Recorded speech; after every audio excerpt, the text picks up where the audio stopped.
First things first, Undisputed is coming up in about 10 minutes. Hey, Joy, what will you guys be talking about here today? Good morning, Sarah. Good morning, guys. Coming up on Undisputed, how much faith should the Cowboys have in Dak Prescott? And are the Warriors a lock to win another title? Plus, Eddie House, Mark Schlereth, and Rob Parker are in studio with us. Undisputed is coming up next. Sarah, back to you guys. Thank you, Joy. We're looking forward to it.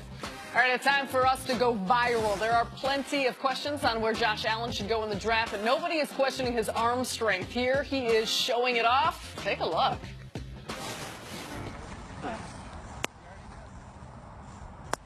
Oh! It's hard to see that, but he hit the crossbar from 50 yards away. I watched him in the Senior Bowl the first 2 days. He couldn't hit a guy 10 yards away, Right. so I'm glad he could do it on his knees. He did improve as the week went on to be the most improved player at the Senior Bowl. Allow me to read something from the Washington Post around 20 years ago. Last month, Kyle Bowler concluded his pro day workout with the unconventional throw that he mentioned reports at the combine. He went down on one knee at the 50-yard line, threw a sharp, tight spiral through the uprights. Since the goal line is, since it's 60 yards away, that ball threw in the air. Kyle Bowler. Since that moment, the last thing on the NFL minds of college scouts was Bowler's college career. Well, maybe they should have thought a little more about Kyle Bowler's college career. Maybe they should think a little more about Josh Allen's 56% completions, but that's a hell of a trick shot. Well, this is the thing, though. If you hit the crossbar, at least the wide receiver can catch it. The crossbar is it's 10 foot. It's the same height as a basketball hoop. Now, throwing it between the uprights, I mean, that thing's 17 yards wide. Can't no wide receiver catch that. That's no test. You could catch that? That's no trick. That's fair enough. Okay. Dude Perfect was very impressed, though. All right, let's get back to Odell Beckham Jr., who's coming off a disappointing season in his fourth year. He was sidelined with injuries for most of it and played in just 4 games. However, his teammate, Snacks Harrison, had high praise for him on Undisputed yesterday. Take a listen. He's starting to understand now that he just has to change the way that he's viewed, because he's not that guy that they make him out to be. He's not this immature guy who causes problems everywhere. He's not a problem at all, actually. So, it's hard for me, because if he were, I'd tell him as well, but he's not. He's the greatest talent we've seen at the wide receiver position in the National Football League, in my opinion. Nick, is Harrison right that OBJ is the most talented wide receiver we've ever seen? It's not an outrageous statement, because talent is different than accomplishment. Talent is different than best. Like, Jerry Rice is the best receiver ever, but I don't think many people would say Jerry is the most physically talented receiver ever. I think most people would say, and I'll let Cris speak on it much more than me, that Randy Moss is the most physically talented receiver we've ever seen. What Snacks is saying But you can't be the greatest at one of the most athletic positions without being a great athlete. Agreed. We are talking about, we are parsing different levels of greatness. No one is saying Jerry Rice was some mediocre athlete who just worked really hard. He was a great athlete. Yes. But even amongst the greats, someone's greater, someone's the greatest. And from athletic talent, I think Randy is the best physical specimen we've ever seen at wide receiver. I see some of those same things in Odell. And you see the amazing hands. You see the fact that he can run every route. You see what amazing releases he gets off the line, his ability to take a quick slant 60 yards up the field. Odell's biggest issue really has nothing to do with physical talent. It has to do with mental focus, some things that breed themselves into Snacks having to explain that he's not a distraction, that I think breed themselves into drops. But I do think it's an important distinction, the difference between who's the most talented and who's the best, because I am certain, there are receivers, I'll use a name that came up earlier, Andre Rison might have had as much physical talent as Cris Carter. Very talented. Andre Rison was not, with no disrespect, did not have half the career Cris Carter did. So it's what you do with that talent, but I think Odell's physical talent puts him on the very short list. Like I tell people, they say, okay, what is the prototype wide receiver? There's a certain height, certain speed, certain temperament, but it all starts with talent. Like, I would never start with a small guy. Like, oh, man, Cris, what's the best receiver? There's no, because it's a huge, football is a game of speed, size, and power.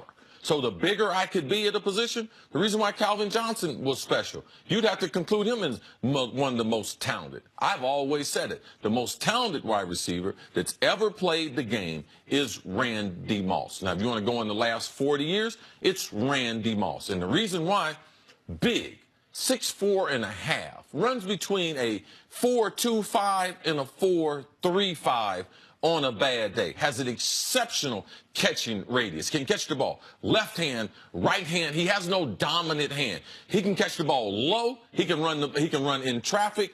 His deep ball, his ability to be able to track a deep ball, I believe, is one of the best in the business. And like Lynn Swann, when he plays off the ground, when the ball was in the air, Randy Moss is as graceful and as good as any receiver that we've ever seen. So yes, Odell is talented, but he's 5 inches shorter than Randy Moss. He's not as fast as Randy Moss. He's not the deep threat. For Odell's case, because he's my guy. I understand snack. His releases off the line of scrimmage, he's better at that than Randy. All right? His ability to run every route in the route tree with perfection, he's better than that than Randy. Now, Randy stretched it out for a long period of time. Randy was on 2 of the most prolific offenses ever, one in New England, one with me there in Minnesota. So his assault on the record books, he's done it at a lot of different levels.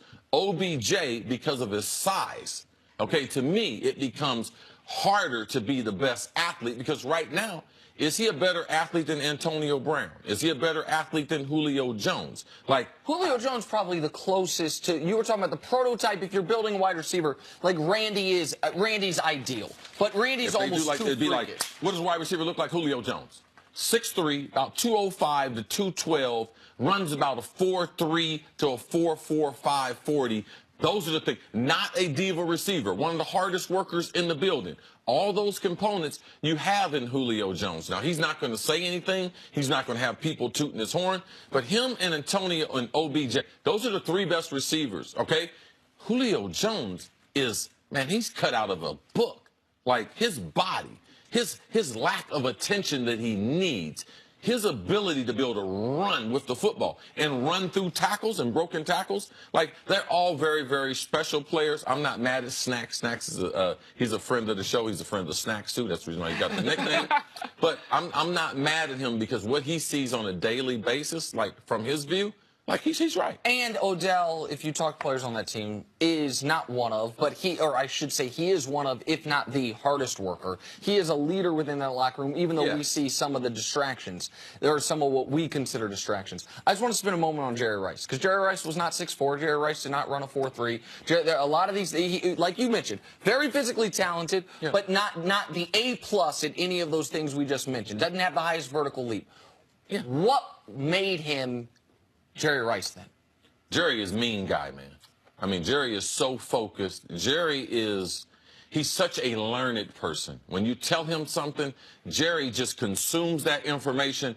And Jerry is into running perfect routes, like every route in the route tree. If there's 9 of them, Jerry believes that I can run all of them perfect. I can run them 9 of them better than you. Jerry's releases off the line of scrimmage were phenomenal. Like, he had the position he couldn't play. He took the physical contact. He was a great receiver in traffic. He had great hands. And when the stages were at their biggest, Jerry Rice was at his best. All right? Run after the catch, yak. Jerry Rice invented that. I mean, there's a reason. And these skills, they are talent, but they are talent developed. Jerry worked in the summer as a brick mason with his dad. His dad used to throw bricks from the rooftop, and Jerry Rice used to catch them with one hand, left hand, right hand. So that right there, that is a talent that has been developed and just over the years, just cultivated. So I got so much respect.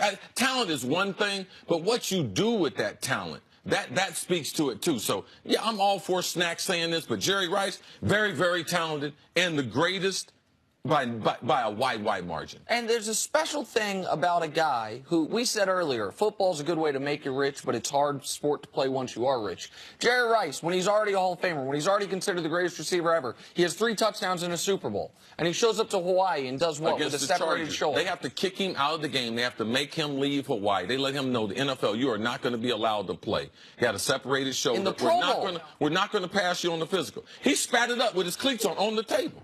He's like, see, I'm ready to go. I'm ready to run some routes. Like, Jerry Rice is the deal now. We're not ready to go. We got to. That's it for us. We'll be back tomorrow morning at 6:30 Eastern. Now stay tuned. Right here, Undisputed starts next. Go get him, Skip and Shannon. Have a good show, y'all.